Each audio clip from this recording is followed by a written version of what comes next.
So all that's left now, I'm going to count 3, 2, 1, and we'll do the freeze frame for the thumbnail. Oh, I did the freeze frame just there. I know. I was, Right? That's going to be awesome. damn it! I fucked Do you it want up. me? Do you want me to do the outro again?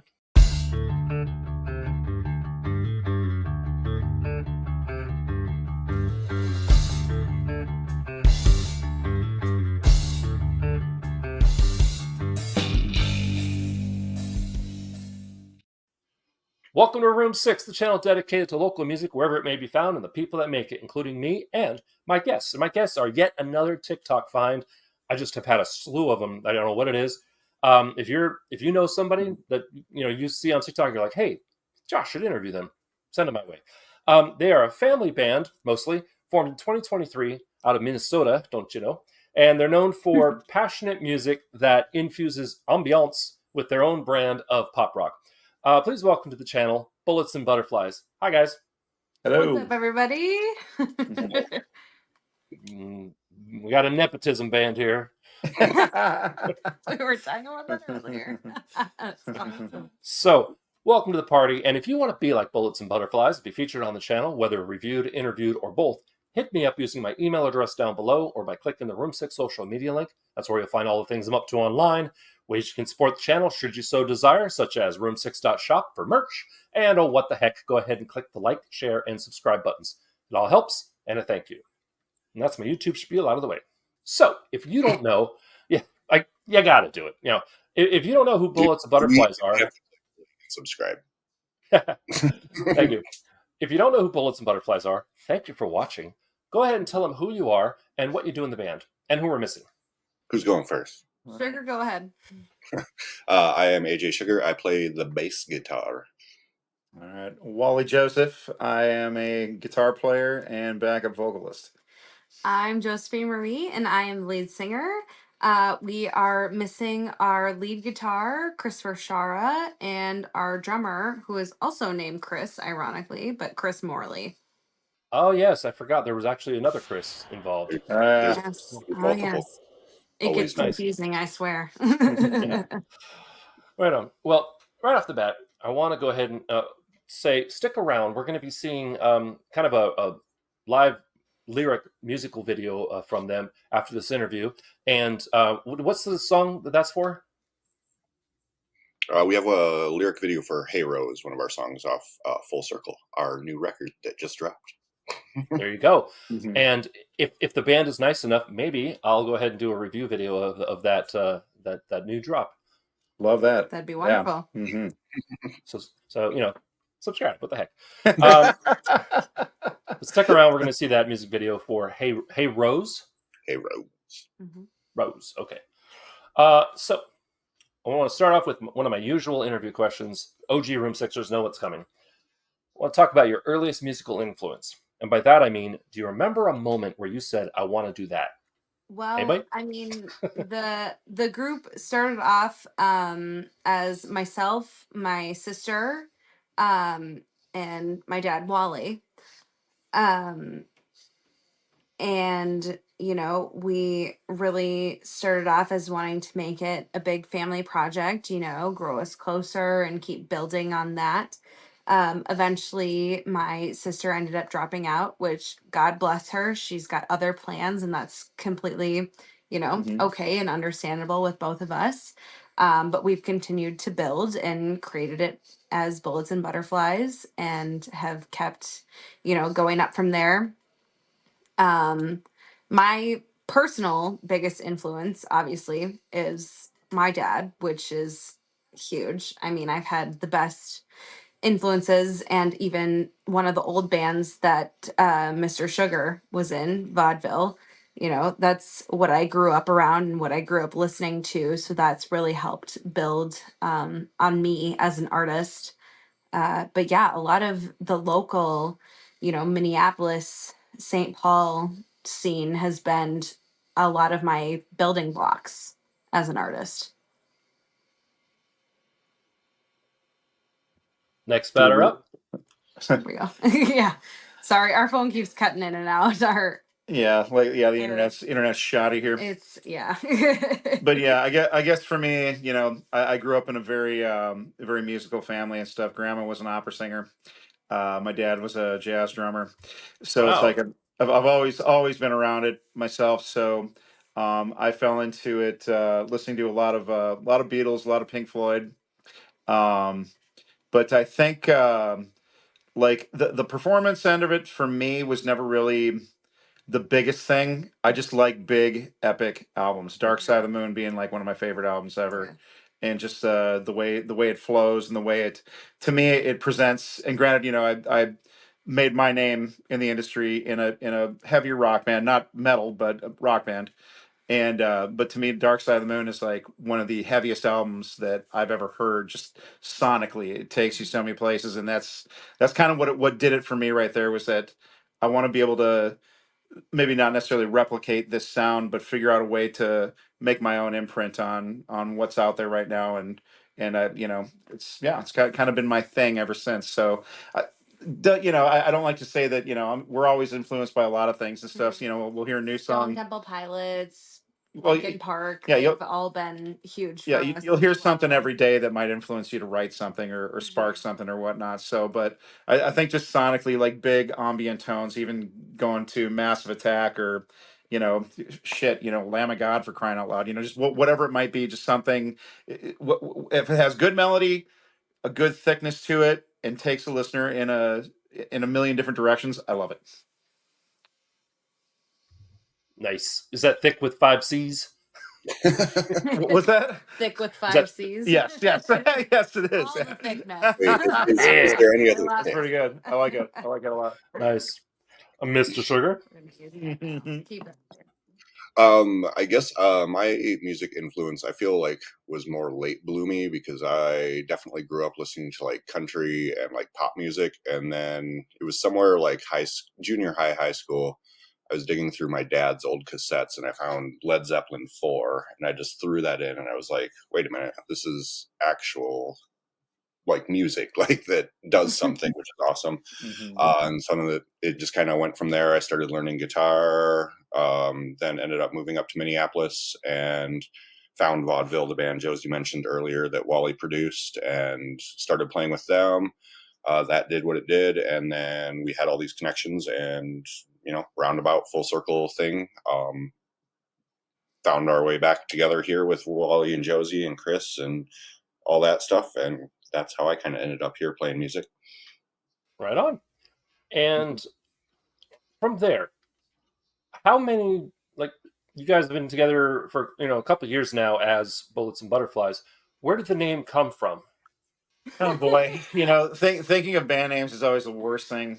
That especially when you know you have something that has a little weight to it. That you're like, shit, this you get through your first few songs and you're like, this thing could do something, and so you try to figure out that right name. And I've gone through all the worst names in the world with some of the projects that I've done, but yeah, I think the Bullets and Butterflies thing was suggested by. We've got to give credit to Wendy Dryden. That's what I was just gonna say. Yeah, a friend of ours actually, she came up with it, and definitely kind of people are automatically going to associate the Smashing Pumpkins thing, Bullet with Butterfly Wings and stuff, and Which technically that is what it's from. kind of, yeah, but I think in turn it kind of more or less represents Bullets being the masculinity, heaviness or punchiness of the group, the rock of the group, where the butterflies is kind of like the beauty and the swim and of the motion, just everything Yes. that floats over the top of it, if that makes sense.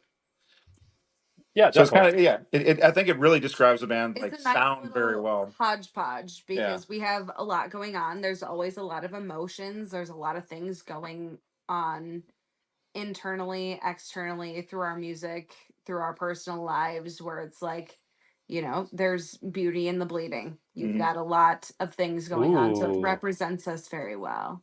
Is that a song title? That should be. Mm-mm. Or an No, album it's I title. ripped that off bleeding. from him, actually. Yep. Yep. Nice. Well, I definitely when I saw the band name, I was like, why is that ringing a bell? And it's Smashing Pumpkins. Yeah. Mhm. So thanks for Well, clearing that up. All right. So now you three, have done. It's safe to say you've done a fair few live shows together. Mm-hmm. Yeah. Okay. Oh yeah. I'd like to hear from each of you. What is your most memorable, favorite show moment of performing as Bullets and Butterflies? And it could be where things went way off the rails, or you marked off some rock star wish list things, or just you know weirdness occurred. What do you got? That's you're at a party and you say this one time at a show. What's your what's your favorite show memory? All right. Take it, Josie. I know your answer. Do you? It's Well, I It's got have to be two. TI, Can I isn't say two? It's your interview. it? All right. Well, we played a show back in January. The town right next to my hometown. Um, and that was a incredibly very cool experience for me. Being able to come back there since I had graduated high school and seeing a lot of faces that I haven't seen in quite some time. But then to, put that bill together myself, and of course with the help of, my dad and Sugar, having people sing the song lyrics that I wrote back to me, like especially for our song Abandoned Ship. That was the one that I noticed the most where people were, reciprocating the lyrics, singing them back to me. That was crazy. Cause that's everybody's dream who writes a song, to have Yeah, definitely. somebody that sings it back to you and knows the words that you're saying. Like that is seriously so cool. And that's, something that you can only dream of. My next one, which is very close to that one, would be so for my 21st birthday, we opened for the band Dorothy at Treasure Island Casino, which all around that entire day was so beautiful. It was so crazy. Um, my favorite part of that day, though, like performing and everything was so amazing, but getting to meet everybody afterwards and have that personal connection with everybody after the show was done, everybody that came up to our merch booth, bought the merch, took the pictures, got the autograph signed. That was so cool to me because it's like, wow, this is like a really cool, realistic dream of mine, getting to meet people that appreciated what I wrote and what we all wrote together that we put out there. We had just released our very first album that day, Full Circle. Um, and it was my birthday. So it was like, this is literally like 22 will never be able to top this. Like that, I mean, genuinely, that is the best day of my life.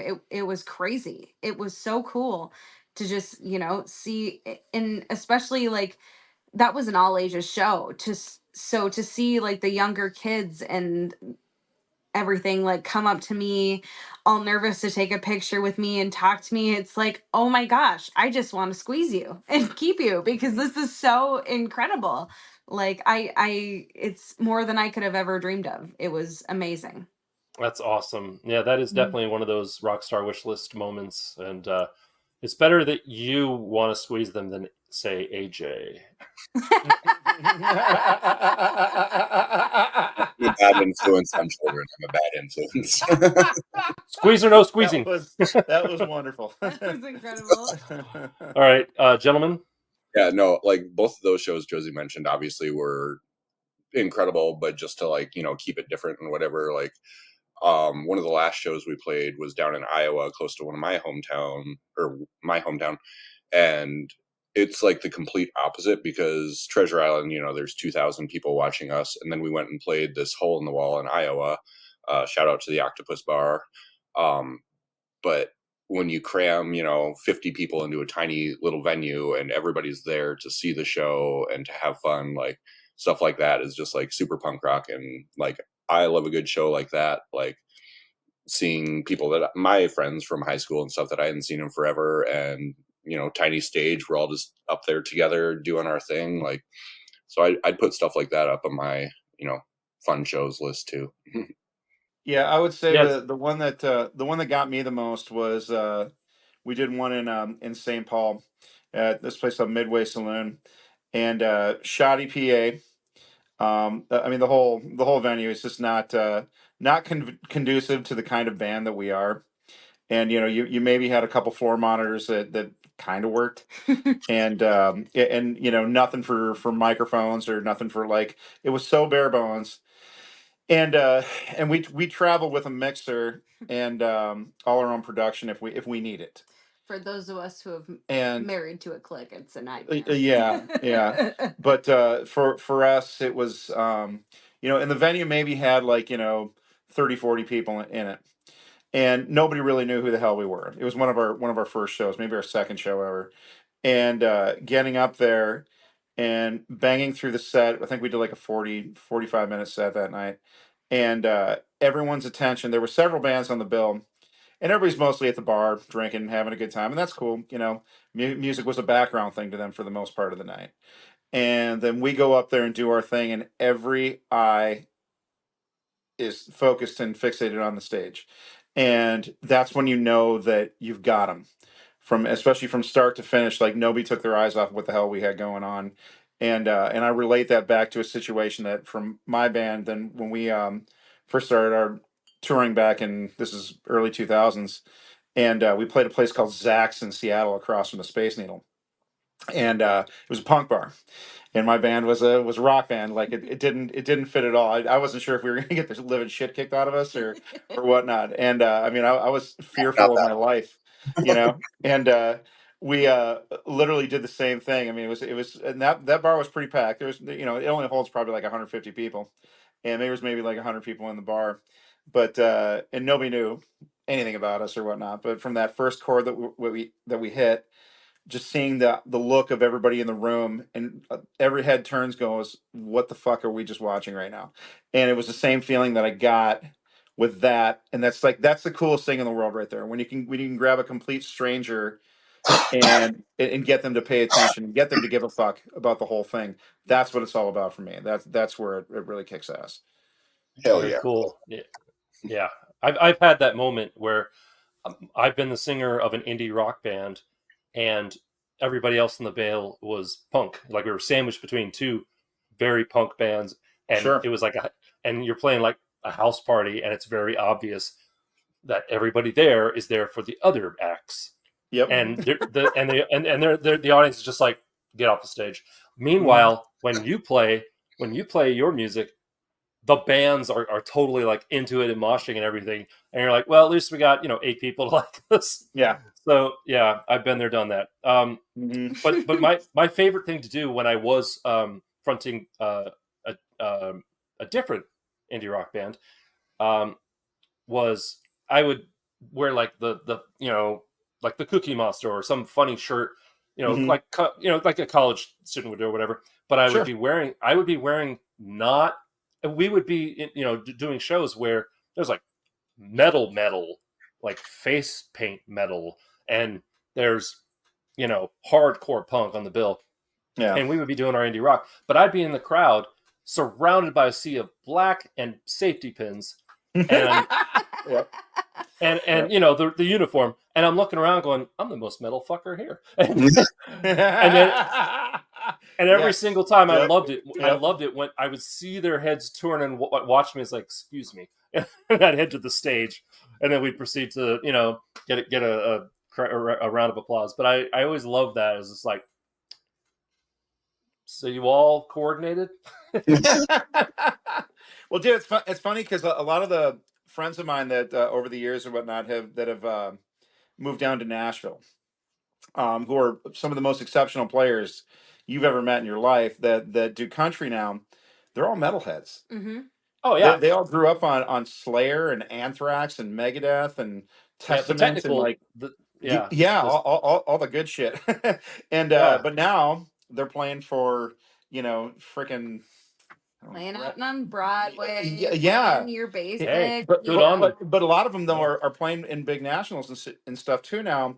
But and I think that help develop their skills, being able to play Holy Wars from Megadeth, and then going out there and then playing something for Brad Paisley or whatever the fuck, but whatever it right. might be. But it really, I think it does, metal music and heavy music and stuff like that. It does have a way of really improving your chops. For sure. especially rhythmically, and everything Definitely. about it and stuff. So it's kind of funny because, like, all the influences in this group, like, it's crazy. There's some real, like, thrash metal, like, influence in the background of this whole thing, and that's not really what we're doing.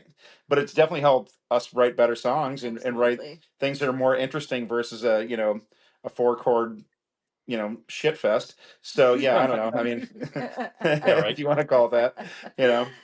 Hey, All right. don't be So I putting don't up know. It keeps it interesting. All right. All right. Now, I want to pivot into a couple kind of more personal questions, some deep dive things that I found, but I didn't know until like last minute that we were not going to have Christopher here, your brother, and we were going to have your dad. So I don't really have any personal questions lined up for him, and I apologize in advance. Uh, It's all right. but I will take I will take a question that I was going to ask Josie, and ask instead to your papa. Do you have to okay all the groupies? um here's the thing. She's been, well, no, we've had a few weird instances. She's not ugly. So it's like, and she can go up there, and she's a very talented girl, and she's got a lot of good ownership of what she does. Like, she's not afraid of any crowd, goes up there and owns the stage and stuff like that, and is very remains humble, remains very um it's the best word I'm looking for. Always trying to do something better. Always trying to figure out, like, reviewing the game tape and all that kind of stuff. And if we've shot a video of a show or done something like that, and in doing this, it just makes her a more refined product at the end of the day. Because I mean, at the end of the day, that's what this, unfortunately, is the music industry has come to. We are all shitty products in some kind of way, shape, or form, because we want people to buy our stuff and blah blah blah. But Yep. with that comes, with success comes the clingers, the nut swingers, the crazies and all that stuff. So she's kind of been warned about this. She's kind of seen how dad grew up. Well, yeah. I mean, growing up in the industry, you see all ends of the spectrum. The worst of the worst to expect, and the best of the best of what can, become your career. Mhm. So you expect everybody from all scenes of life in the Yeah, Yep. and nicest way. we've had some, and we've definitely had to put up a few fences on a couple things and stuff, and maybe even had to. I won't get too far into that, but Good call. yeah, make some changes, personnel changes, due to people around us and stuff like that in our family that weren't necessarily jiving with what we were trying to do, pushing this whole thing forward. Yes. You do If what you that got makes to Believe it or do. sense. not, some people don't have your Yeah. best interests at heart. Who knew? Well, Yep. Yeah. Yeah. yeah, you new musicians out there, you pay attention. It's true. Yep. Trust but verify, and believe the Mhm. best about people until proven otherwise. But Great. don't let them hang around. So from Mhm. there, I'll switch over to Josie. A question for you. For sure. Do you have Talking to about protect your dad from groupies? yeah, does I Josie have to protect okay the him groupies for in dad? that respect more than he protects me, believe it or not. I believe it.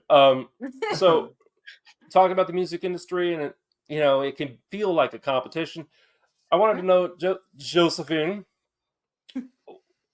which had more intense competitions, high school speech or softball? Oh my. You did Wow. some digging into Yeah. my past. I love it. Well, I unfortunately didn't get to finish out my softball career. I ended up almost tearing my rotator cuff, Oh and I no! I do have arthritis and scoliosis and all the things. So that wasn't ideal. Um, but the most competition and the most cutthroat, believe it or not, I would say speech. Um, Oh, I totally believe it. sorry, it cut out. What did you say? I totally believe it. Mhm. Yeah, I mean, I remember, I mean, I don't know, for anybody who's listening that doesn't really know the concept of speech, you have 5 to 7 people in your round or your room. You all give a 7 to 10 minute speech about whatever your topic is, and you get ranked at, how good your performance was, what your topic was, all the things.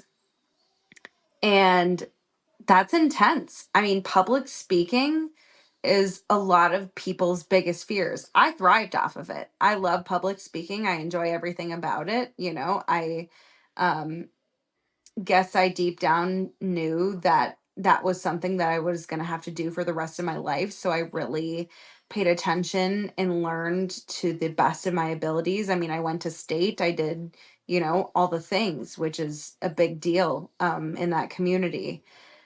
But that was definitely the most intense, because you're up against the best of the best public speakers at the end of the day, especially when you go to state and in your own head while you're watching, because you watch everybody else perform. Mhm.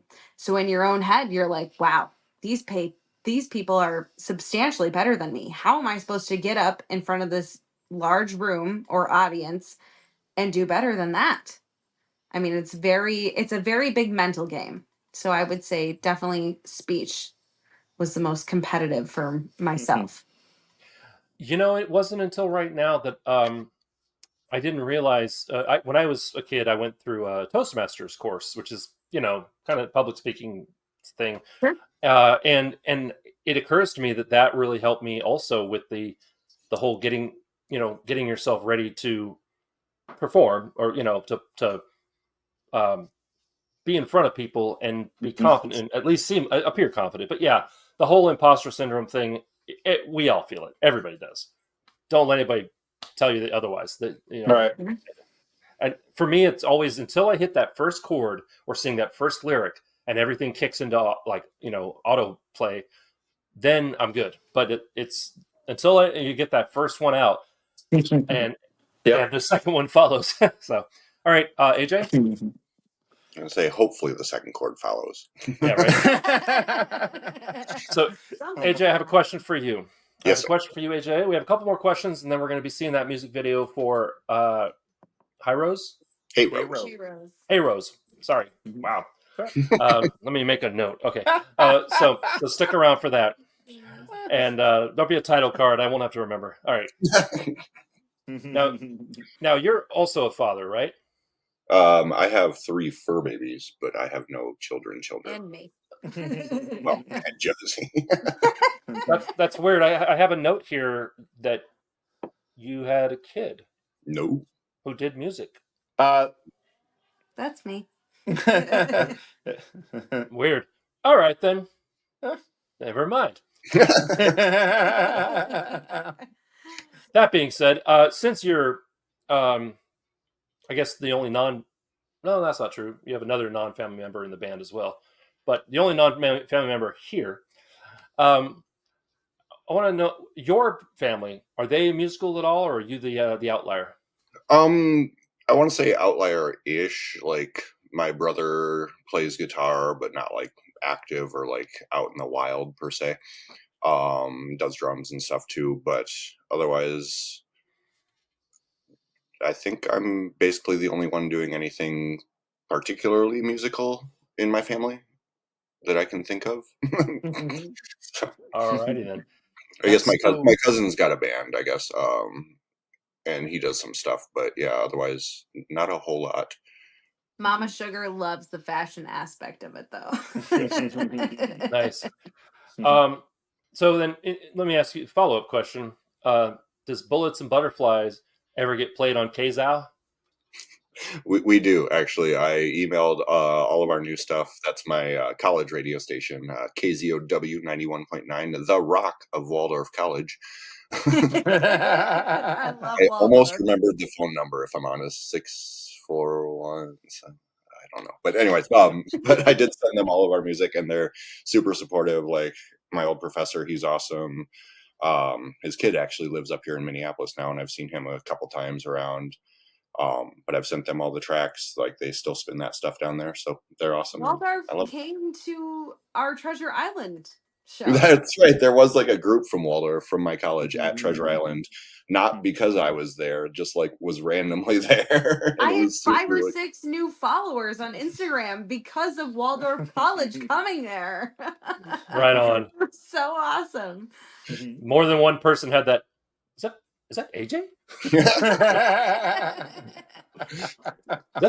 got that fucking added in sugar? the group picture, and I was like, "Where are you guys from?" And they're like, "Oh, we're here from Waldorf College on a field trip." And one of Sugar's old college professors, we call him Uncle Blair, was helping Aw. work our merch booth, and I whipped my head around and I was like, Uncle Blair, they're from Waldorf. And it was like this whole big reunion of sorts, and it was so cool. I loved it. It was so awesome. it was a very small world moment. Like what the fuck? How does Yes, this even happen? Like right. Yep. Been there, done that. Yep. Right on. So, last question. You made it. Yay. And this is another of my usual interview questions. This is the one I generally wrap up my interviews. I ask of all my prey. And OG Room Sixers, you know what's coming. We're going to circle back to that earliest musical influence question. We're going to talk to little you, okay? And this is really more like we're talking to new musicians, we're talking to the, how do I be like you, kids? But what is one thing that you wish you could hop in a time machine, go back, tell yourself at that moment where you said, I want to do that, and say, hey, kid, you're going to need to know this. And it could be advice, it could be a warning. What do you got? I could write a fucking book. One, please. Yep. Oh shit. That's a tough question because there is a lot, I think. And don't say change your strings. Wait, who does that? I'm the bass player. I don't change my strings. I mean, $400 a set. No, I don't blame you. Honestly, I don't know. I think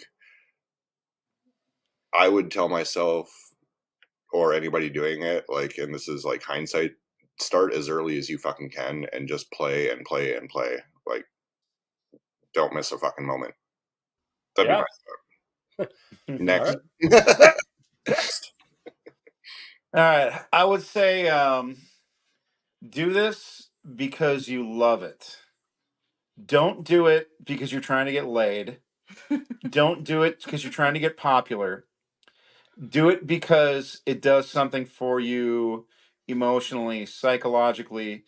Because if you're in it to try to get the fame, if you're in it to try to make the big bucks and all the crap that comes along with the mainstream shit, um, that shit it's so fucking hard.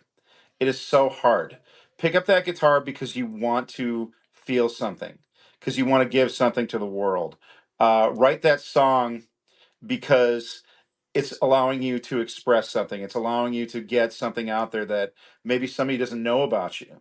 You know, that's the one thing about being an artist is that you're really, and it doesn't matter if you're a painter, if you're a musician, if you're I don't know. I mean, take any kind of art. I mean, you could be a fucking plumber. You know what I'm saying? If you take pride in what you're doing, it's a piece of you, and it's an extension of you. It's a piece of your heart, a piece of your mind, that you've allowed to share with the world, regardless of whatever your craft is and stuff. But do it because you love it. Don't do it because you're expecting fame, fortune, chicks, dicks, whatever you're into. You know, it doesn't matter. Because at the end of the day, if you if you don't if you don't have it all in here, don't waste your own time in doing that. Do it for real. And fine, maybe you're not a talented guy. Maybe you're not somebody who's going to write a top 40 song or whatever. But it's you. You're delivering that to the universe and stuff for the universe to hear. And at the end of the day, yeah, they can judge it, they can like it, they can not. But at the end of the day, it's still your own statement and your own staple that you've made on the world, and it can be there forever for the rest of your life, for better or for worse. So just make sure that you love it. You are absolutely committed to what you're trying to do when you're going to do it. But don't just try to do it for the big bucks and the end prize, because at the end of the day, even if you get the end prize, sometimes it ain't what you want, and you're And going to find that out yeah, the wrong way. couldn't agree more. That is That is so true, and it reminds me of a joke actually. Before we get to Josie, Bring it on. I like a good joke. the band is playing. They're headlining the show. There's agents in the room. They're going to get signed. Like this is the night. Mhm. And the singer's thinking, this is great. I'm going to get chicks so I can have all the drugs I want. Mhm. And the guitarist is thinking, oh, this is awesome. I'm going to have my own line of guitars, put on workshops, and be Mhm. guitar god. And the drummer's thinking, this is great. I could buy all the gear I want. This is Because, gonna be you know, good. drummers. And the bass player's thinking, E-A-D-G-E-A. Tell me it's not true.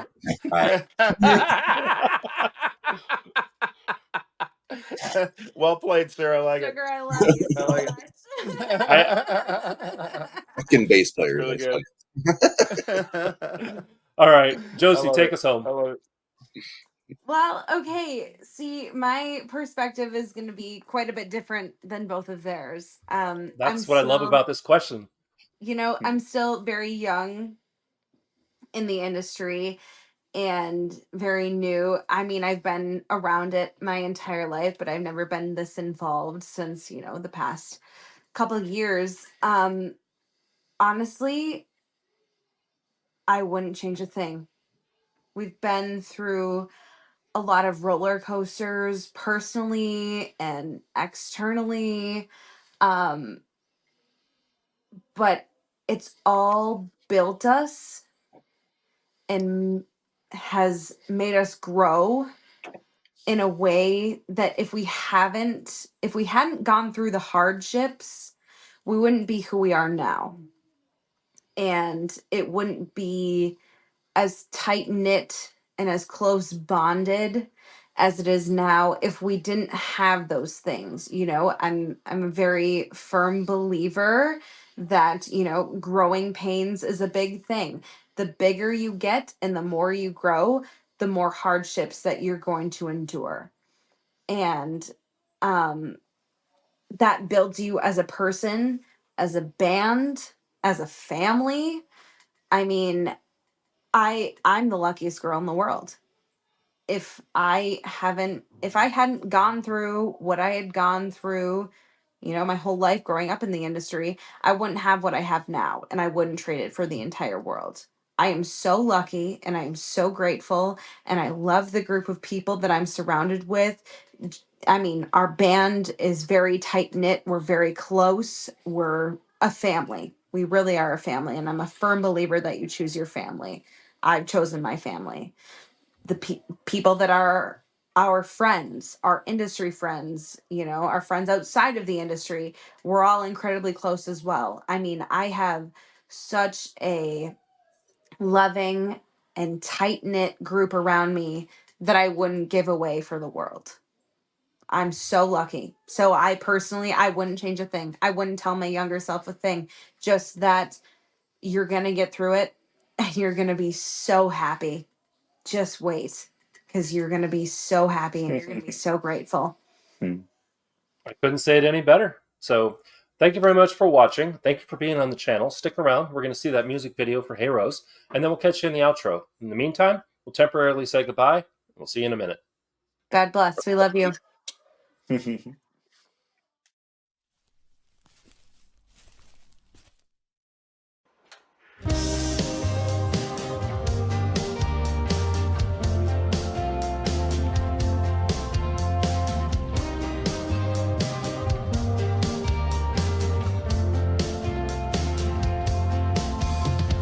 Hey Rose, why do you turn a blind eye? Why they feel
I want to thank Bullets and Butterflies for coming on the channel. It was a great interview and an awesome music video. If you want to know more about them, hit those social media links down below. And, maybe you'll swing by a show and tell them Room 6 sent you. In the meantime, if you want to see more videos like this, click up here. If you want to subscribe, click over there.